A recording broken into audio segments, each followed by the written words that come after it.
دکتۆر کەنان لە کۆماری ترسەوە بۆ دوا نووسینێ یا دوار ڕۆمانێک کە کتێبێکە بە ناوی فیتنە چ چیرۆکێکی عراقیەکانمان بۆی جێڕیتەوە؟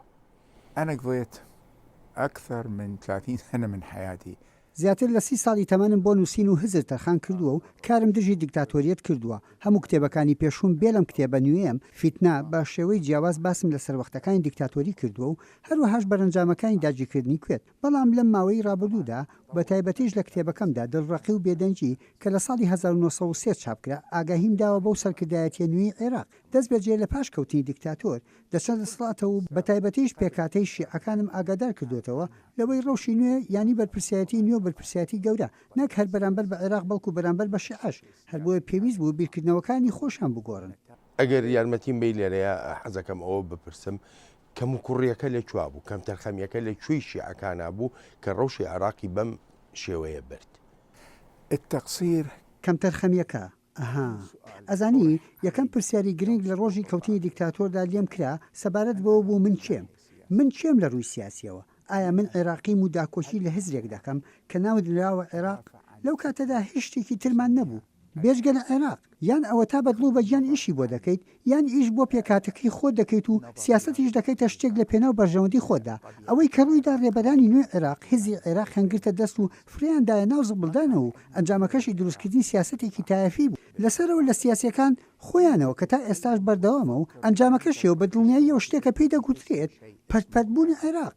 لە وەڵامی پرسیاری یەکەمە ئاماژۆ بەوە کرد کە ئاگاهی داوە بە ڕێبەرانی نوێی عێراق لە دوای 2023ەوە کە پێویستە ئاگادار بن ئەو ئاگاهیدانە ڕێبەرانی کوردیشی گرتەوە لە دەسەڵاتی سیاسی کوردی ئەو کات و ئێستاشدا بصورة عامة التحذيرات طلع في كتاب القسوة والصمت اللي طلع 1993. بەڵێ لە کتێبەکەمدا دڕەقی و بێدەنگیدا باسم کردووە ئەو ئاگاهیانەشم بۆ ڕێبەرانی کوردیشن بە تایبەتی کە کوور ڕۆڵێکی زۆری هەبوو لە عێراقدا کە من بە ڕۆڵێکی ئەرێنی ناودێری دەکەم ئەمەش دەگەڕێتەوە بۆ ئەو ئەزمونەی پێشتر پێدا تێپەڕیون ئێستاش دەیڵێم باشترین وەزیرەکانی حکومەتەکەی عێراق کورد بوون بەڵێ ئەو ئاگاهیانەی کوردیش دەگرێتەوە بەڵام بە شێوەیەکی سەرەکی بەرپرسیارەتە گەورەکە لە ئەستۆی ڕێبەرانی زۆرینەی وڵاتەکەدا هەر بۆیە ناکرێت چاوەڕوانی ئەوە لە کوردی عێراق بکەیت سەرکردایەتی یەکگرتووی و پێکەوە بەستنی سەر لە نوێ عێراق بکەن چونکە نەتەوەیەکن بە شێوەیەکی زۆر نائاسایی سەرکوت دەکرا و ئەو ڕەوشەی تێیدا دەژیا ڕۆچووە ناو ناخی مرۆڤی کوردە و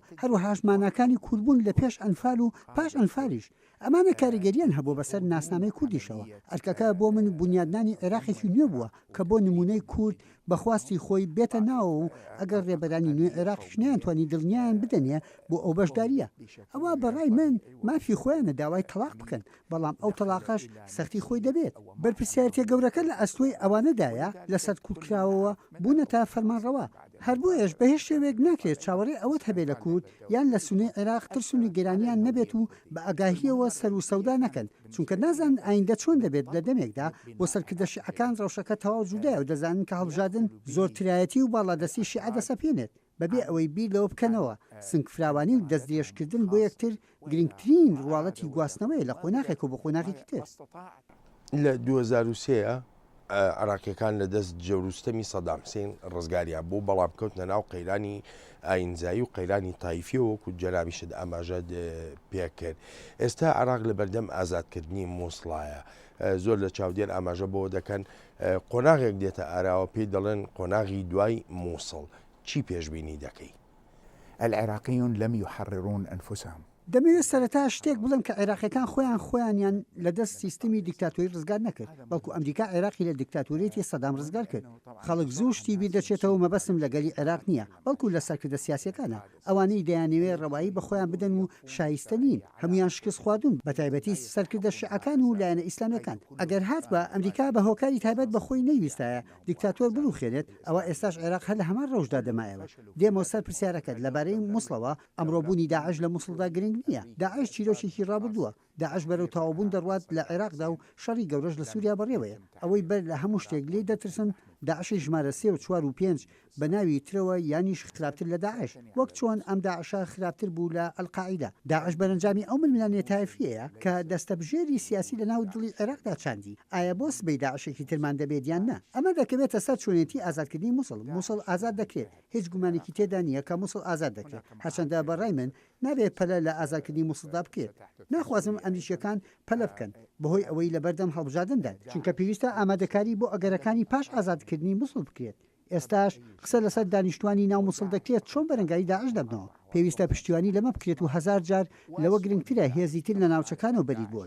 خاڵێکی تریش کە زۆر گرنگە بەلامەوە دەبێت خودی سەرۆگۆزیران و سەرکردە سیاسەکانی تریش ئاگاهی بدەن دژی هەر پێشەرکاریە یان ڕوخاندنی ماڵی کورد و سونە و تورکمانەکان لە مووسڵ هاوشێوەی ئەوانەی لە ڕوومادی و بێجووی شوێنەکانی تردا ڕوویاندا وەک تۆڵەسەندنەوە بوو لە سونە. دواترین شتێکیش کە ئێجگار گرنگە ئەوەیە دامەزراوەکانی دەوڵەت مووسڵ ڕزگار بکات و بە هیچ شێوە ڕێگە نەدرێت بە حەشتی شەعبی هیچ دەستێکی لەم بابەتەدا هەبێت. حەشتی شەعبی لایەنێکە ئێران سەرکردایەتی دەکات. ئەم حەشتی شەعبیە کار بۆ بەرژەوەندی عێراق ناکات بەڵکو بۆ وڵاتێکی دراوسی دەکات. ئەگەر مافی ئەو وڵاتانە بێت ئەوە کێشەکە لە ئێمە عێراقیە کە بۆ ڕۆژقایل دەبێت. زۆر گرنگە لەشکری عێراقم ئازادکردنە بکات نەک ئەو هێزانەی تری بە فەرمانی دەرەوەی سەرکردایەتی لەشکر دێن و دەچن. ئەگەر بەم شێوەیە مووسڵ ئازاد کرا ئەوە دەتوانین بڵین سەرەتای لاپەڕەیەکی نوێیە بۆ عێراقێکی نوێ.